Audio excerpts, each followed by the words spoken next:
The Eiffel Tower was supposed to be torn down. Built as a temporary structure for the 1889 World's Fair, this iron lattice tower had a 20-year permit and 0 fans. Parisian artists signed petitions calling it a metal asparagus and a disgrace to the skyline. Guy de Maupassant reportedly ate lunch there every day, not because he loved it, but because it was the only spot in Paris where he couldn't see the thing. The tower survived demolition for one reason only. It worked as a radio antenna. Not beauty, not culture, not public demand. Signal strength. That accidental reprieve turned a temporary embarrassment into a permanent symbol. Today, the Eiffel Tower generates over 680 million euros in annual tourism revenue and stands as the most visited paid monument on Earth. An entire country's visual identity rests on a structure nobody wanted to keep. Over 300 prominent Parisians signed a formal protest against it during construction. They called it a factory chimney, a half-built tower of iron, a stain on the city of light. Every one of them was wrong. Sometimes the greatest architecture isn't designed to last. It just refuses to leave. The Empire State Building went up during the worst economic collapse in modern history and somehow became America's most optimistic symbol. Construction took just 410 days, 7 million work hours. In the middle of the Great Depression. Workers earned $15 a day while the city around them fell apart. Bread lines stretched around city blocks just a few streets away from the construction site. When it opened in 1931, it was the tallest building on Earth. It was also nearly empty. Only 25% of office space was leased in its first year, earning it the nickname Empty State Building. The tower that was meant to represent American ambition became a monument to terrible timing. But then something shifted. Hollywood discovered it. King Kong climbed it. Sleepless in Seattle romanticized it. The Empire State Building stopped being just a structure and became a brand. Today, it generates over $875 million in annual economic impact. It essentially invented vertical real estate. The concept that a skyscraper isn't merely a building, it's an identity. Every city that has ever built a super tall tower to put itself on the map is borrowing a playbook this building wrote by accident over 90 years ago. The Sydney Opera House nearly ruined the man who created it. In 1957, a 38-year-old Danish architect named Jørn Utzon won a design competition with sail-shaped roof shells that looked impossible to construct. That's because they were. The original budget was 7 million Australian dollars. The final cost hit 102 million Australian dollars. Those iconic shells took 4 years to engineer because nobody knew how to physically build them. The project grew so politically controversial that Utzon was essentially forced out. He left Australia and never returned to see his finished building, not once. He received the Pritzker Prize in 2003, architecture's highest honor, for a building he was never allowed to complete. Today, the Opera House generates over $1 billion annually for the New South Wales economy. Sydney's entire waterfront identity revolves around it. It appears on stamps, postcards, and every tourism campaign the country has ever produced. But here's what lingers.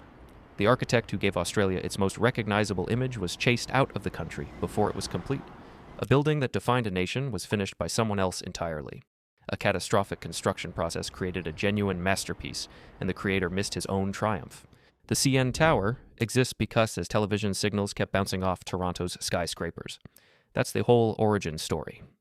In the early 1970s, Toronto's growing skyline was creating TV and radio interference across the city. The solution was a 553-meter telecommunications tower that would broadcast signals above the buildings. It wasn't designed to be iconic. It was designed to fix your TV reception. But standing as the world's tallest freestanding structure for over 30 years tends to make anything famous. The CN Tower now generates over $63 million yearly in tourism and completely redefined Toronto's global identity. Before the tower, Toronto was Chicago's quiet cousin, a clean, functional grid city that nobody outside of Canada considered twice.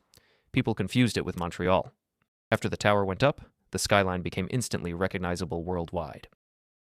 The glass floor observation deck at 342 meters changed how we interact with tall structures. Standing on transparent glass above a 300-meter drop wasn't just engineering. It was experience design before that phrase even existed. A telecommunications fix built a city's brand. The Shard triggered an immediate and hostile response when architect Renzo Piano proposed the 310-meter glass tower for London. Opponents called it an insult to the historic skyline, a glass shard piercing through centuries of Georgian and Victorian architecture. They weren't wrong about the visual disruption, but they completely missed the economic impact. The Shard didn't just add height to London, it rebuilt an entire neighborhood. The London Bridge Quarter was a neglected industrial zone of warehouses and vacant lots you walked through quickly. Within 5 years of the Shard's completion, property values within a 500-meter radius climbed 25%.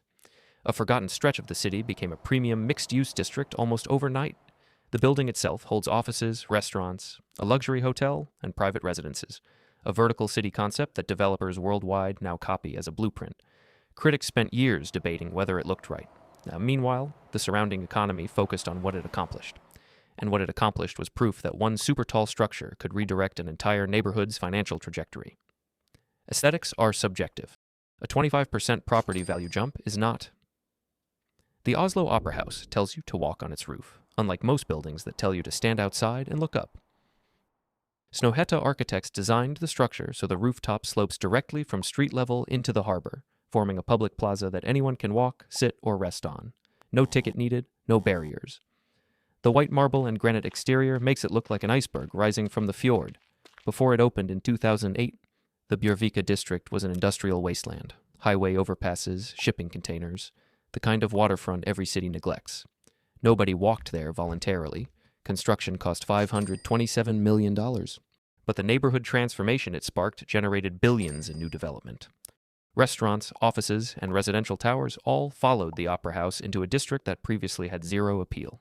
Norway demonstrated something most cities still haven't grasped. Public architecture doesn't need to be intimidating. It can function as a park. It can serve as a gathering spot. It can be the place where teenagers hang out on a Wednesday afternoon while opera plays beneath their feet. That isn't just architecture. That's a city learning to share its finest spaces with everyone. The Walt Disney Concert Hall is a stainless steel masterpiece today. But for 16 years, its future location in Los Angeles sat as an empty parking lot. The original vision began in 1987 when Lillian Disney donated $50 million for a hall on Grand Avenue. But funding dried up, plans stalled, and for over a decade, the site was just asphalt and parked cars. One of the most expensive pieces of real estate in downtown Los Angeles was earning revenue as a parking lot. When the $274 million Walt Disney Concert Hall finally opened in 2003, it turned Grand Avenue from a dead corridor into LA's cultural anchor. But Gary's crumpled metal triumph wasn't without problems. The reflective steel panels were so intensely bright they raised temperatures in neighboring apartments and reportedly blinded drivers on the street below. Exterior sections were sanded down to stop the building from acting as a solar concentrator.